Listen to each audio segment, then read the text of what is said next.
Does society understand just how dependent it has become on us? The answer to that is no, not yet, although there have been hints. There have been moments when we thought maybe society would wake up to this fact.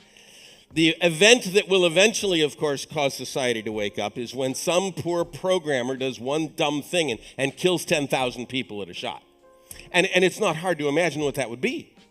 Right? You think for a few minutes, you'll realize, there's about 7 ways you could kill 10,000 people with a little software failure. And when that occurs, and you know it's going to occur, at some point in time, some poor software idiot is going to do some dumb thing and kill 10,000 people. And when that occurs, the politicians of the world will rise up in righteous indignation, as they should, and they will point their finger right at us. And you might like to think, oh no, they're not going to point their finger at me. They'll point their finger at my boss or my company because it's not me. But we saw what happened when the CEO of Volkswagen North America testified before the American Congress about why the software in Volkswagens was cheating the environmental protection machines in California. And the Congress asked that CEO, how could you have let this happen?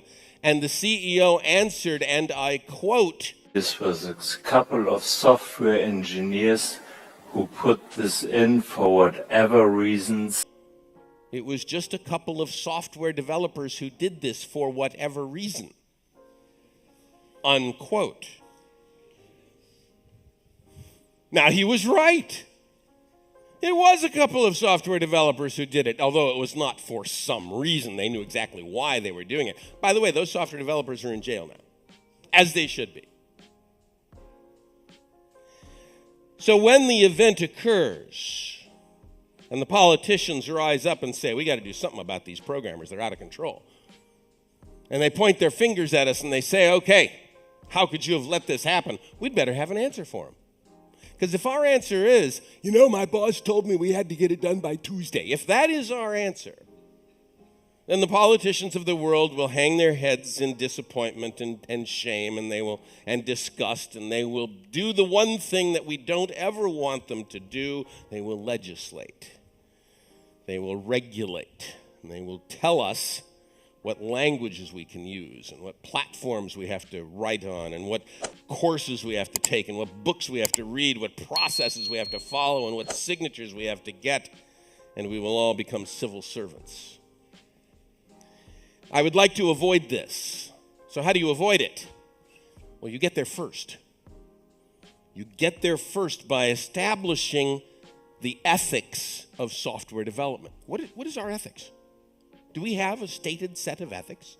Do we have a set of standards, a set of moral standards that all programmers follow? Do programmers take an oath to uphold a set of standards, a set of ethics?